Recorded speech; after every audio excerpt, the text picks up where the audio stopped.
Hello everybody, my name is Hannah and today I'm going to be doing a book review and discussion on The Bear and the Nightingale. This book right here, I have it on my Kindle, so this is how I've read it. So yeah,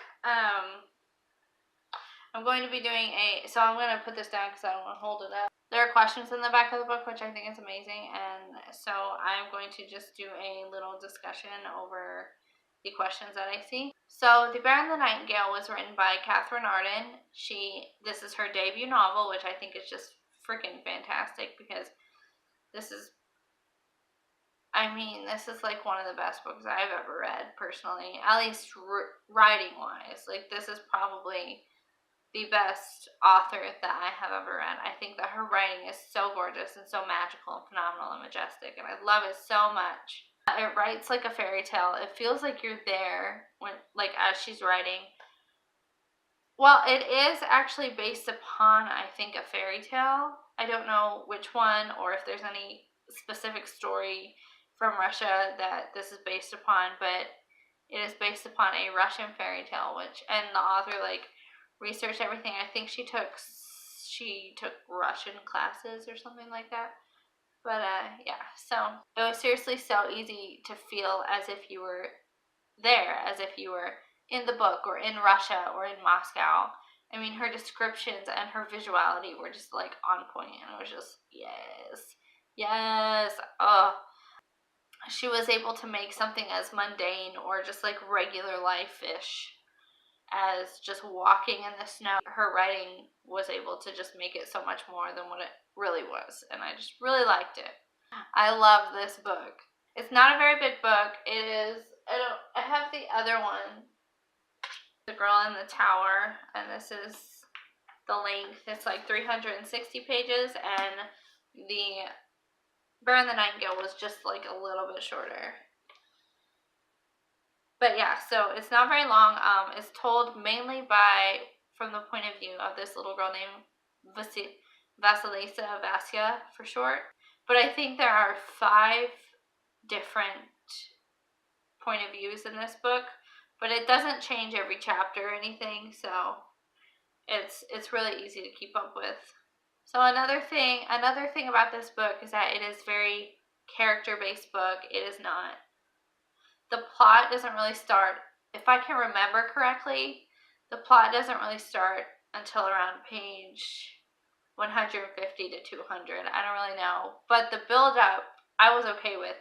And normally, I really don't like slow-burning books. Like, The Night Circus is a very slow-burning book, and it took me forever to get into that book. But this book had me hooked from, like, the get-go. It starts off with someone in the book telling a story,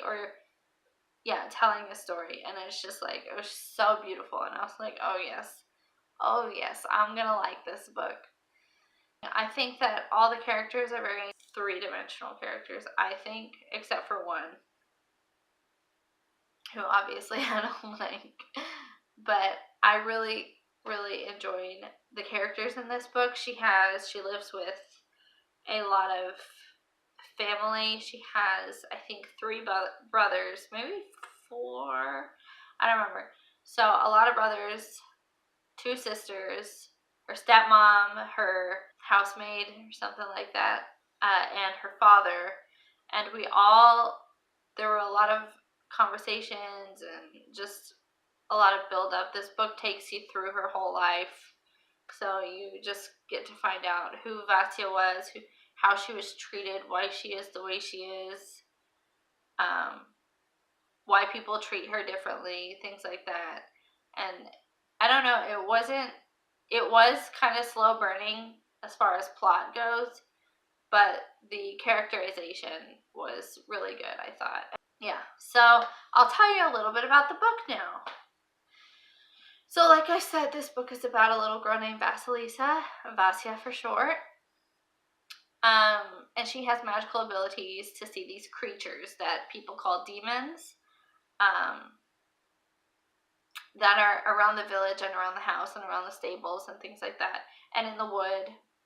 It's kind of like folklore that they believe in, so they're just giving these offerings of food and stuff so that these little creatures can protect the house or something. Vasya, as she grows up into a wild child in comparison to other women, and so she's very unliked, very unloved. She's loved by her family, which I was like, yes, I really like that. I mean, they could have been better. I mean, they could have been a lot better to her, but they did love her in their own special way, I guess. I don't know. So a lot of people don't like her. They think that she's very unchristian. Even though they believe in God, they go to church. They just don't see her as a very Christian lady because she's very free-spirited, and that's very different from what other people are used to, and so that's a lot of the reason why people don't like her. There's this quote that's in the book that I really like. It says, this is when they're talking about her as she's a child.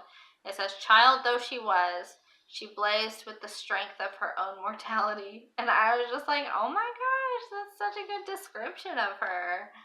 So it's just, I don't know. That's kind of just take that, and that's who she is. So anyways, furthering the plot, that is not too spoilery. So after their mother's death, which you find out at the very beginning because she dies during childbirth with Vasya. So after their mother's death, the father decides to marry for Vasya's sake because she's wild. She needs a mother, and the reason why she's like this is because she doesn't have a mother.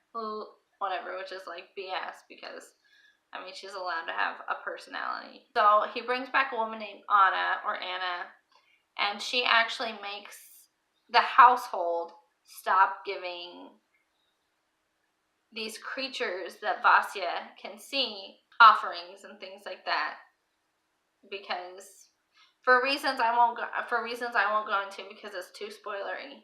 So anyways, when the offerings stop, this just kind of leads to a bunch of problems in the village. And the majority of the rest of the book is Vasya trying her darndest to save the village while also like trying to make people understand why she's doing what she's doing. And so yeah, so anyways, this is the end of my non-spoiler review, and I hope it was okay. I hope it wasn't too spoilery. Like I said, this is actually not going to be a spoiler review, I guess, because if I do a spoiler review, I'll just end up saying the whole thing and then not really giving my thoughts and opinions, because it's like, for me, it's really hard to talk about a book without talking about the whole thing. So I loved that there were discussion questions at the end that I could just look at and read to you. So the first one is, was Dunya right to keep the talisman from Vasya for so long? My answer is, I believe that in hindsight, it was the wrong thing to do. I believe that she would have been more protected if she did have the talisman. But honestly, with the knowledge that Dunya got from the Winter King, meant nothing. All she knew was that he was Morozko, the Winter King. Who would give her something from that man? From that guy that she has always feared and thought was, this horrible man, and maybe he is. I don't know. So anyways, I do believe that if she had known what was to come, that she may have given it to Vasya. But anyways, I think that she did what she could to protect her own, as she calls Vasya. So, yeah. I think that answered it fine. The next question is, do you trust the Winter King? What do you think he is still hiding from Vasya? I don't trust him wholly because we don't really know him that well yet. But he did still save her life, and it seems like he has some affection towards Vasya. I mean, he did kiss her, so yeah. So I don't trust him wholly, but he's more trustworthy than Anna or Constantine, and maybe even her father. I don't know. I have no idea what he could be hiding from her. All I know is that he knew her grandmother from the story that was mentioned in the beginning, and at some point in the book mentioned something about a mother losing a daughter, which could be the grandmother, could be the mother, and could be. And then at one point he was like, his horse said, how much are you going to tell her? As little as I possibly can. So I know there's some stuff to come, and I'm very excited about what it is, but I don't know what it is. I love this next question because it just brought up so much thinking. Who do you think is to blame for the suffering that Vasya's village faces? Is the blame shared? Was the fate of the village inevitable? I think it starts with her rejecting her second sight. Actually, I think that's where it starts, because then she would have never been so overwhelmed and so stressed out, and she wouldn't have called for Constantine to come to the town. I don't know. This is a question that I think I'm right, but I mean, I don't know. But it really was when Constantine got to the village. So what caused that? That was Anna going to go get Constantine. What caused that? The death of the other priest. Why couldn't she handle that? Because she has rejected her second sight, whereas Vasya has accepted it and ended up becoming friends with like these creatures or whatever. So that's my opinion on it. So the next question about the inevitability of what happens to the village is harder to answer, because I want to say no, because I feel like if the creatures were given these offerings that fed them and kept them strong, then they would have been able to protect the village, because they were even in the wood too, so they could have like protected them. And when these creatures weakened, the bear character got stronger and was able to fight and come through the village and do a lot of damage. So the next question is, which of the demons that Vasya encounter is your favorite? Which ones would you never want to meet? I really liked the Domovoy in the oven. I thought, oh, no. And also the one in the stables. He was really sweet. And they're just such great characters. The Domovoy, all he wanted to do was protect the house. And when he wasn't able to, it just seemed like he was devastated. And I just felt so bad for him. And then when the one, I forget the name of the one in the stables. But when that horse died, and those are like his babies. Like, he takes care of them, he feeds them, he doesn't feed them, he just takes care of them. And like when that horse died, and you could like, I don't know, it was just very, very hard part of the book was when that little creature was very upset. The one that I would hate to meet is like the Upiri or whatever it's pronounced, like basically the vampire, the one that, or the like vampire zombie type character. I would not want to meet that one. So anyways, the next one is,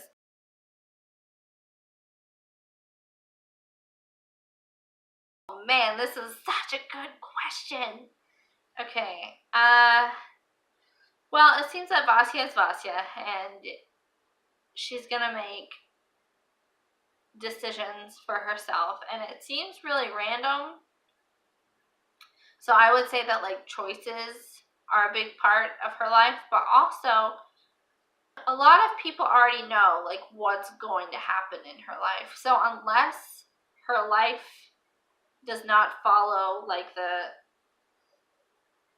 prophecies that multiple people have given her, I would have to say destiny, just because like people already know about it. And if people already know about it, then I feel like that's, your destiny, your calling, especially if there's like prophecies involved and stuff. Like, it's your destiny to do this. Whatever. So, but she does make a lot of interesting choices, and some people might say they're the wrong choices, but for her, I feel like every choice that she made was the correct one. Vasya is faced with the choice of marriage, a convent, or life in which she's considered an outsider by her village and her family. What would you have done in her place? Vasya chose the life in which she's considered an outsider by her village and her family. And heck yeah, I would choose that too. Oh my goodness. The village is absolutely horrible to her. And her family kind of sucks. Except for like her brothers and sisters. Her brother and Irina are the only people that I would stay for, because Pyotr, her father, is just like I don't know. He's basically forcing his daughter to do something that she doesn't want to do, and she's not telling him, and he's not telling her why he's forcing her, because he has a reason to do it, but he won't say. And I think that if there was like just a little bit more communication, especially for Vasya will believe him. She can see these creatures that no one else can see. She would totally believe him. I mean, I don't know if that makes sense. That was kind of a rant. The next question is, how is sacrifice an important theme in the book? How many characters are called upon to give something important, even vital? Not just Vasya herself, but Anna and Constantine, for example. How do sacrifices of others shape the narrative? Oh my gosh, this book had so much sacrifice in it. Anna sacrificed so much, but what sucks about Anna is that none of it was her choice. She was forced to marry this man who I think was just horrible to her. And I think that if he were better to her, Anna may have been just like a little bit more stable, I guess. But he was awful because he couldn't like understand why she didn't want to be with him. And maybe like if I don't know. I don't understand it. Anyway, so Constantine gave up his life in Moscow where he was loved, revered, and safe. Anna gave up her life of solitude in a convent to be married in the north, which is not her fault. Which is not her choice. Sasha sacrificed his whole life to go become a monk and serve the Lord and leave his family behind. That was also a sacrifice. I feel like every sacrifice in this book that was made to like further the plot a little bit. Without these sacrifices, I feel like we wouldn't have these two main antagonists, which are Anna and Constantine. Poor Dunya. Dunya sacrificed a lot. Dunya basically gave up her life so that Vasya could be safe, and that's why she died, and that killed me. I was very upset that Dunya died. And why does Anna hate Vasya so much? Vasya saw these creatures, demons, as good, wanted to be friends with them, wanted to help them. This is probably a product of having fairy tales, listening to fairy tales like her whole childhood, which I don't think Anna got. And Anna actually sees them as bad demon creatures who are just like out to get her and out to kill her, and it makes her like half mad. And then she goes to this family's house that she's all of a sudden married into, and then all of a sudden this child is talking to these things that Anna just thinks are just like the most evil creation on earth. And so she automatically starts thinking that Vasya is evil, instead of thinking that, oh, maybe they aren't evil. It's like so ingrained in her brain at this point that these creatures are evil, that she is crazy, which really sucks.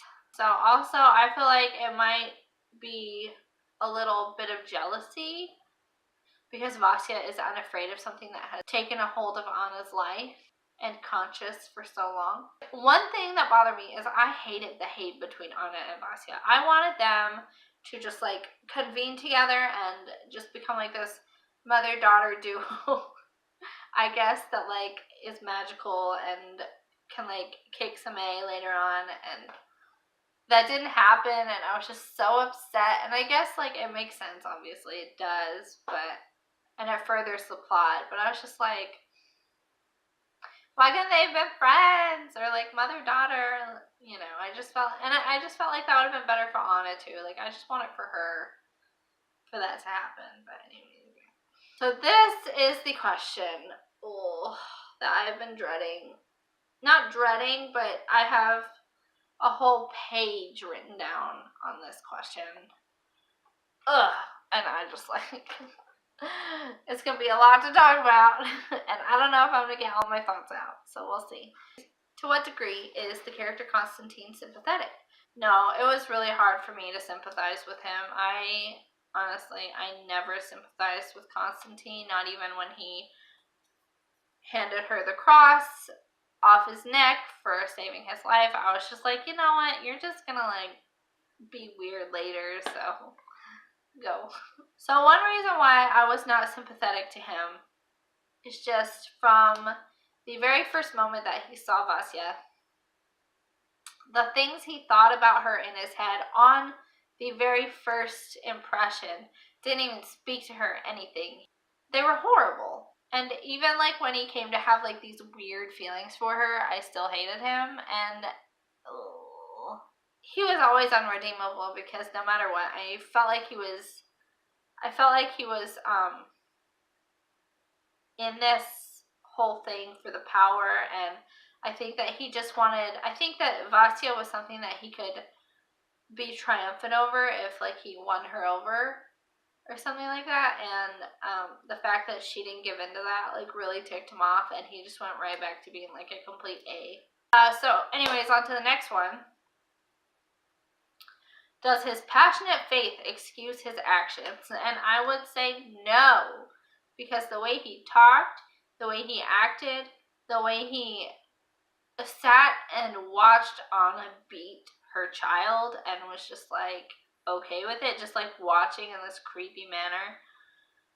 It was horrible. That's not what faith is about. That's not what Christianity is about, at least in my opinion. Christians, in my opinion, are not really supposed to act that way. We are supposed to act with like grace, mercy, kindness, love.